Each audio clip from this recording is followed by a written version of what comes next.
स्वागत है आप सबका डिवाइन देसी काउंसलर चैनल में दोस्तों। आज एक बहुत ही इम्पॉर्टेंट और इंटरेस्टिंग टॉपिक के ऊपर बात, एस्ट्रोलॉजी, पाल्मिस्ट्री, टैरोट, ये सब सही होते हैं या गलत होते हैं, और अगर ये सही या गलत होते हैं तो इसका क्या रेलेवेंस है फॉलो करते वक्त लॉ ऑफ अट्रैक्शन। तो यहाँ पे मैं अपना कंप्लीट पॉइंट ऑफ व्यू, अपने रिसर्च, अपनी समझ, अपने एक्सपीरियंसेस जो मैं आपके साथ कुछ शेयर भी करूँगी, उसके बेस के ऊपर रखना चाहूँगी। हमेशा किसी भी चीज़ को कम्प्लीटली डिनाई करना या ब्लाइंडली एक्सेप्ट कर देना, ये कोई वाइसनेस नहीं है। चीज़ों को आप अपनी समझ के हिसाब से समझिए, परखिए। अगर वो आपके लिए ठीक है, then it is right for you, it is individual. So I will share my point of view here. The first thing about the astrology, palmistry, ये जो सारी चीज़ें हैं आपकी कुंडली। तो अब कुंडली जैसे बोलते हैं कि आपके जन्म के हिसाब से आपकी जो ग्रह की स्थिति होती है वो आपकी जन्म कुंडली है, और कुंडली दिखाने से वो आपके लग्न योग और फ्यूचर में जो भी चीज़ें अच्छी बुरी होने वाली है वो बता सकते हैं। और जनरली जो पंडित जी, जो गुरुज वगैरह होते हैं, वो ये बोलते हैं कि ये आपके पास्ट लाइफ से और बर्थ के टाइम से रिलेटेड है। अब कर्मा को हम इसमें कैसे इंक्लूड करते हैं, तो चाहे आप पास्ट लाइफ समझे या अब तक आपने जो ज़िंदगी जी है, जैसे कि आप 20 साल के हैं, 30 साल के हैं, 50 साल के, तो इतनी ज़िंदगी तो आपने जी ली ना। कुछ न कुछ सोच, कुछ न कुछ कार्य, कुछ न कुछ एक्ट आपने किए हैं जिससे आपके पैटर्न बन चुके हैं, तो कहीं ना कहीं वही आपके कर्मा है। अब बात यह है कि कब आप इन चीज़ों को अपने हाथ में लेके चेंज करना चाहेंगे। सेम चीज़ with palmistry, that is also a science कि किस तरह से इंसान की सोच, उसकी मानसिक स्थिति उसकी लकीरों से बयां होती है, और फिर वो देख के आपको बता सकते हैं एक्चुअली ये सारी चीज़ें किस चीज़ का रिफ्लेक्शन है। चाहे आपकी कुंडली है या पाल्मिस्ट्री है, आपका हाथ, वो आपकी मानसिक स्थिति की, और आपकी मानसिक स्थिति जो है वो कलेक्शन है आपके संस्कारों का, आपके बिलीफ सिस्टम का। तो कहीं ना कहीं ये इंसानों के मन से जुड़ा हुआ है। अब ये सारी चीज़ें इतनी पॉपुलर क्यों हैं हमारे यहाँ, कुंडली दिखाना? सबसे ज़्यादा तो शादी में या बच्चों में डिले होता है, तो नौकरी नहीं लगती है, तो असफलता पे असफलता मिलती जाती है, तो कार्य बिगड़ते रहते हैं।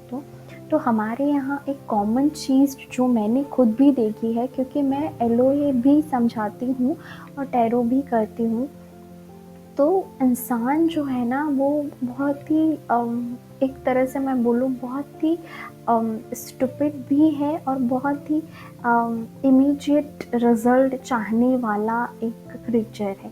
तो अगर आप उनको ये बोल दें कि देखिए आप अच्छा सोचिए 21 दिन तक, 3 महीने तक, 90 डेज तक, तो उनके दिमाग में ये बात जाती नहीं है कि चलो अच्छा सोचने से कैसे अच्छा हो जाएगा, उनको इतने डाउट्स होते हैं। अच्छा, वहाँ पे आपने कोई उपाय दे दिया कि आप घर में ये कीजिए, आप घर की क्लीनिंग कीजिए, आप ये मंत्र चैंट कीजिए, आप ये जो स्टोन है वो पहन लीजिए, आप ये क्रिस्टल लगा लीजिए, आप घर के बाहर ये रख दीजिए, आप ये रिचुअल्स फॉलो कीजिए, दिए करना, ये सारी चीज़ें, तो वो उनको लगता है कि चलो ये करने से ठीक हो जाएगा। अब ये मेरा पर्सनल अनुभव है कि आप लोगों को मतलब दोनों तरह से गाइड, दोनों चीज़ें मतलब, लेकिन काम क्या कर रहा है? अच्छा, वो चीज़ें काम कर भी रही है, जैसे कि आपने स्टोन पहन लिया, आपने ब्रेसलेट पहना, आपने घर में कुछ रिचुअल्स करवाए, वास्तुशास्त्र के हिसाब से घर बनाया, वो सारी चीज़ें कब काम कर रही है? जब उसके पीछे आपकी बिलीफ काम कर रही है कि वो काम कर रहा है। तो बात समझ रहे हैं? अल्टीमेटली तो आपके बिलीफ ही काम कर रही है, लेकिन इन सारी चीज़ों को आप एज अ एड यूज़ करते हैं, एज अ सप्लीमेंट यूज़ करते हैं कि चलो ये करने से मुझे विश्वास आ जाएगा कि मतलब मेरा जो वास्तुशास्त्र है या मेरी जो कुंडली है उसके सारे दोष जो है वो चले जाएंगे। और इसी चीज़ों का लोगों ने बना रखा है जी धंधा। एस्ट्रोलॉजी है, पामिस्ट्री है, वास्तुशास्त्र है, क्योंकि लोग डरते हैं, बुरा वक्त आता है तो उनको छोटी छोटी बातें, सही बातें समझ में नहीं आती कि कहीं ना कहीं ये हमारी कर्मों का, हमारी सोच का परिणाम है, हमें चेंज करने की ज़रूरत है, तो वो लोग भागते हैं इन लोगों के पीछे और फिर उनके डर का फ़ायदा लिया जाता है। ये हो गई फर्स्ट बात। सेकेंड हो गई टैरो की बात। जैसे एस्ट्रोलॉजी एक साइंस है, वो एस्ट्रोलॉजी सबसे पहले मैं क्लियर कर दूँ, एस्ट्रोलॉजी जो है वो प्लैनेट्स के ऊपर बेस्ड है। अब हम ये भी नहीं मान सकते कि प्लैनेट्स कंप्लीटली हमारे जीवन पे असर नहीं करते, क्योंकि अभी भी चंद्रमा की जो गति है, उनकी कला है, उसके हिसाब से समुद्र के पानी बढ़ते घटते हैं। तो यही तो बात क्लियर है कि प्रकृति का पुरुष के ऊपर और पुरुष का प्रकृति के ऊपर असर होता है, मदर नेचर का हमारे ऊपर और हमारा इनके ऊपर। तो प्लैनेट्स का असर ज़रूर होगा, लेकिन किस हद तक, कहाँ तक। आपको क्या ये सारी चीज़ें परेशान करने के लिए आती है या कुछ सिखाने के लिए आती है? हम एंड में मैं आपको उसका अनुभव के साथ एक एग्जांपल दूंगी, ठीक है। और दूसरी बात, टैरो, ये पूरा साइंस है एस्ट्रोलॉजी का, ये गणित है, तो इसमें मैक्सिमम जो है वो मेन होते हैं एस्ट्रोलॉजर, क्योंकि उसमें लॉजिक चाहिए होता है। इंट्यूशन बेस्ड वर्क है वो है टैरो का, टैरो रीडिंग का। अब टैरो रीडिंग क्या है कि कार्ड्स के अपने अपने मीनिंग तो है, उसके साथ आपकी इंट्यूशन बहुत इम्पॉर्टेंट है कि उस वक्त उस क्लाइंट को देख के या उस कार्ड को देख के आपको क्या महसूस हो रहा है, क्या बोलने का मन कर रहा है। मेरे खुद के अनुभव है कि कई बार ऐसा हुआ कि मैंने ऐसी चीज़ें बोली जो शायद मुझे पता ही नहीं थी, कॉन्शियसली तो मैंने कहीं पढ़ी नहीं थी, लेकिन मेरे उस सेशन के दौरान वो चीज़ें निकल जाती है। तो वो चीज़ बताती है कि स्पिरिट जो बुलवाना चाहती है वो सामने वाले क्लाइंट को, वो हम बोल देते हैं। Again tarot is energy based. Tarot हमेशा 1 साल तक ही, क्योंकि वो तो मैं खुद करती हूँ, टैरो में आप 5-10 साल तक मत भागिए, सिर्फ 1 साल तक का टैरो आपका एक्यूरेट हो सकता है, और टैरो आपकी एनर्जीज़ के ऊपर काम करता है। तो टैरो का 100% काम करेगा जब आपको अपने ब्लॉग्स जानने होंगे। ब्लॉक्स मतलब आपकी एनर्जी कहाँ कहाँ स्टक है, आपको कौन सी चीज़ें रोक रही है, कहाँ पे आपको मानसिक तौर पे भी, तो आपको कहाँ पे काम करने की ज़रूरत है, वो आपको बता सकता है टैरो। अगेन आपको बिलीव है तो सेकंड, फर्स्ट है एस्ट्रोलॉजी, सेकंड है टैरो। टैरो काम करता है एनर्जीज़ के ऊपर, और एनर्जीज़ तो ऐसे बदलती है। आज आप अगर 5 दिन पॉजिटिव कॉन्स्टेंटली और नेगेटिव कॉन्स्टेंटली सोचेंगे तो कार्ड्स अलग ही आएंगे, उसमें कोई दो राय नहीं है। इसका मतलब ये नहीं है कि रीडर गलत है या रीडिंग गलत है, पर टैरो रीडिंग हमेशा अलग अलग आने का रीज़न ये है कि अलग अलग टाइम के ऊपर एनर्जीज जो है रीड करने वाले की या सामने वाले की वो अलग होती है। तो और जो ये बात सच आपको नहीं बताता, उन टैरो रीडर्स के पास आपको नहीं जाना चाहिए। तो ये एक बात है। अब थर्ड बात आती है कि यहाँ पे कहाँ पे आ गया रोल लॉ ऑफ अट्रैक्शन का। तो क्या law of attraction simple science है कि भाई आप अपनी सोच बदलिए, पॉजिटिव थिंकिंग रखिए, तो आपकी चीज़ें मैनिफेस्ट होंगी। लेकिन एस्ट्रो के हिसाब से तो कुछ चीज़ें फिक्स है, टैरो के हिसाब से टैरो रीडर आपको बोल रहे हैं कि कुछ कुछ होना है। तो क्या आपका भाग्य आपके हाथ में है, या आपका भाग्य आपकी कुंडली में या टैरो में है? अब इस जो वीडियो है इसका मेन आंसर मैं आपको दूंगी, आपका भाग्य आपके हाथ में ही है। अब इसका क्लियर आंसर मुझसे सुनिए। 80-20 मैं खुद मानती हूँ कि ये ऐसे काम करता है। 20% अगर किसी ने कुछ बोला है कुंडली में वो सच हो सकता है, 20% टैरो में भी राइट हो सकता है, आपके पाल्मिस्ट्री आपके हाथ भी बता सकते हैं, लेकिन 80% पावर इंसान का खुद का होता है। आप चाहे, जैसे आपकी कुंडली बन चुकी है, आपकी टैरो रीडिंग आ चुकी है, आपके हाथों को देख के किसी ने कुछ बोल दिया है, अब अभी से ये सारी की सारी चीज़ें आपके past Karma, past energy, past belief system, past mindset के बेस्ड के ऊपर है। अगर पिछले जन्म के कर्मा के हिसाब से भी ये ग्रह दशा बनी है तो भी अभी क्या, उसका उपाय क्या है? तो पंडित जी बोलते हैं कि आप ये पूजा करिए तो निकल जाएगा।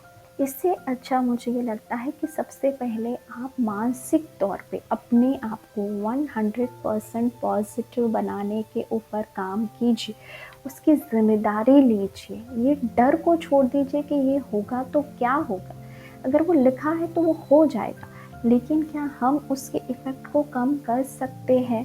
कैसे कर सकते हैं? क्या 25,000 के 10,000 की पूजा करवाने से? नहीं, अपने माइंडसेट को बदलने से, उसको इतनी पॉजिटिविटी, इतनी ग्रैटिट्यूड, इतने सेल्फ लव से भर दीजिए कि आपकी वो चीज़ अगर आपके सामने आए भी तो आपको वो इतनी बड़ी लगी नहीं। इन केस अगर आपको बिलीव है उन सारी चीज़ों में, इट्स ओके, लेकिन फिर भी आपकी किस्मत आपके हाथ में इसलिए है क्योंकि आपका मन, आपका दिमाग, आपकी सोच, आपका समझ आपके हाथ में है, इसी वक्त है। आपने 25 साल की ज़िंदगी जी तो अगले 25 साल की स्क्रिप्ट आपने लिख दी, आपने जो जो भी किया वो लिखा जा चुका है शायद, लेकिन अभी आपके हाथ में क्या है? क्या आप अपनी सोच बदल सकते हैं? तो डेफ़िनेटली आप अपना जीवन बदल सकते हैं, और वो होने वाली घटनाएँ अगर होनी भी है तो उसका इफ़ेक्ट जो है वो आप अपने स्ट्रॉन्ग माइंड से ही कम कर सकते हैं। मेरी बात सुनिए। अब मुझे जो एक उपाय एक सच्चे गुरु ने बोला था, जब मुझे ये बोला गया था कि मेरे ग्रह खराब है और परिस्थितियाँ भी ऊपर नीचे ही थी उस टाइम पे लाइफ में, तो वो रिफ्लेक्ट कर रहा था कि आपकी ग्रह दशा ऐसी है वैसे, इसलिए आपके साथ ये हो रहा है और आपकी निर्णय शक्ति भी अफेक्ट हो रही है।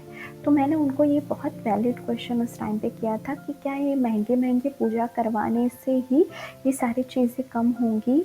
तो मुझे जो आंसर मिला था, अगर आप वीडियो अभी तक सुन रहे हैं तो एक चीज़ मैं आपको क्लियरली बता देती हूँ। जो इतनी लर्नेड एस्ट्रोलॉजर, इतनी नोन, उन्होंने बहुत दिल से ये बोला था कि हर एक चीज़ का तोड़, उसका उपाय जो है, अगर आपको अपने कर्मा को ब्रेक करना है, ये जो नेगेटिव कर्मा की साइकिल बन चुकी है जिसकी वजह से आपको ये बोला जाता है कि आपके कुंडली में ये दोष है या आपके टैरो की वजह से ये हो रहा है, तो सब कुछ तोड़ने का एक ही उपाय है, निस्वार्थ कार्य।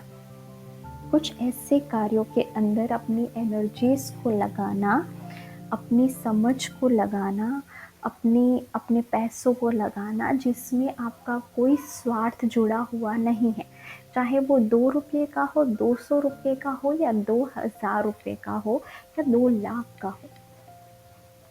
अपने तन मन और धन को ऐसे कोई निस्वार्थ कार्य में यूज़ कर, जैसे कि आप गरीब बच्चों को खाना खिलाएं, उन्हें शिक्षा दें, आप अनाथ आश्रम में जाके बच्चों के साथ वक्त बिताएं, आप उनके लिए खाना बनाएं, आप उनके साथ गेम खेलें, एस्ट्रो डॉग्स होते हैं स्ट्रीट में, उनको खाना खिलाएं, उनके लिए केयर करें, पंखियों के लिए दाना डालें, हॉस्पिटल में जाके आप सेवाएं करना चाहे तो कर सकते हैं। रिलीजियस इंस्टीट्यूट में मैं इतना इंसिस्ट इसलिए नहीं करती क्योंकि उन लोगों के पास ऑलरेडी बहुत सारे वॉल्टियर्स होते हैं, और आप जाते हैं तो फिर वो आपको उन्हीं के उसके, लेकिन कोई भी ऐसा कार्य, किसी दोस्त की मदद जो आपको लगता है कि जहाँ से कोई रिटर्न मिलने के चांस नहीं है, आप कुछ चीज़ें उनको सजेस्ट कर देंगे, उनका भला हो जाएगा। फॉर एग्ज़ाम्पल ऐसे कुछ वीडियो शेयर कर देना, आपको पता है कि वो आपको कभी पूछेगा भी नहीं ऐसे, लेकिन अगर आपको कोई तकलीफ़ में दिख रहा है, आपकी माँ, आपके पापा, आपके पार्टनर, कोई भी,